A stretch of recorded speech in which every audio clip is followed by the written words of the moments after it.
সাধারণ সম্পাদক মোহাম্মদ জসিমুদ্দিন সাহেবকে আসন গ্রহণ করার জন্য অনুরোধ করছি।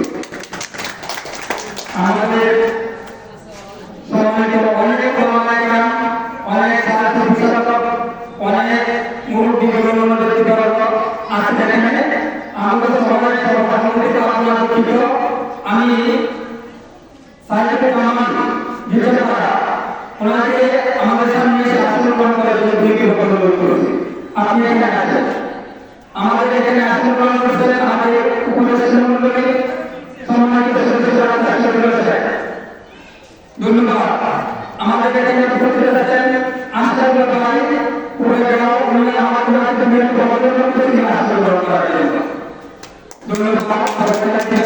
আমাদের মহাবীর ভাই ডাক্তার মহাবীর ভাই আসন গ্রহণ করার জন্য অনুরোধ করেছি। আমি আমাদের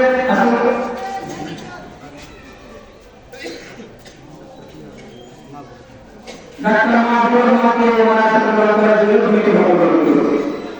আজকে আমাদের দুনিয়ার ভাই সবচেয়ে সম্মানিত ব্যক্তি আমাদের আসন করেন শ্রদ্ধা করেন, ওনাকে আসন গ্রহণ করার জন্য অনুরোধ করেছি। তারপরে আমাদের এখানে আমাদের সালামা ভাই ওনাকে অনুরোধ করেছি যারা আসন গ্রহণ করার জন্য।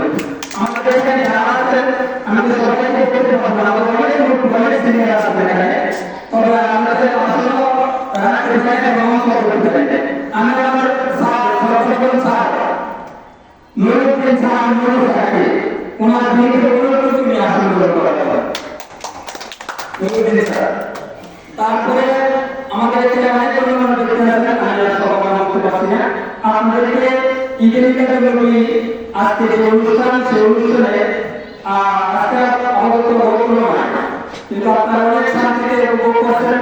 আর ভাদ্র মাসে একটু গরম থাকবে, এই গরমের জন্য আমরা নদীর জন্য একটু কষ্ট করতে পারবো না, কি বলেন? আমরা কষ্ট করতে পারবো ইনশাআল্লাহ। কারণ কেন আমি আপনাদেরকে একটা উদাহরণ দিচ্ছি, আমাদের স্বাগত বক্তব্য আমি উদাহরণ দিচ্ছি যে আমরা যদি আজকে এই মুহূর্তে দুনিয়া থেকে বিদায় করি, তাহলে সবাই হারিয়ে দিব, সবাই হারিয়ে দিব। কার জন্য বিদায় হব? কাকে নিয়ে বিদায় হব? প্রাণের নবী, দয়ার নবী, প্রেমের নবী, আয়াতের নবী, হাসরের নবী, মিজানের নবী, পুরসারের নবী, তার জন্য কি একটু সময় কষ্ট করা যাবে না?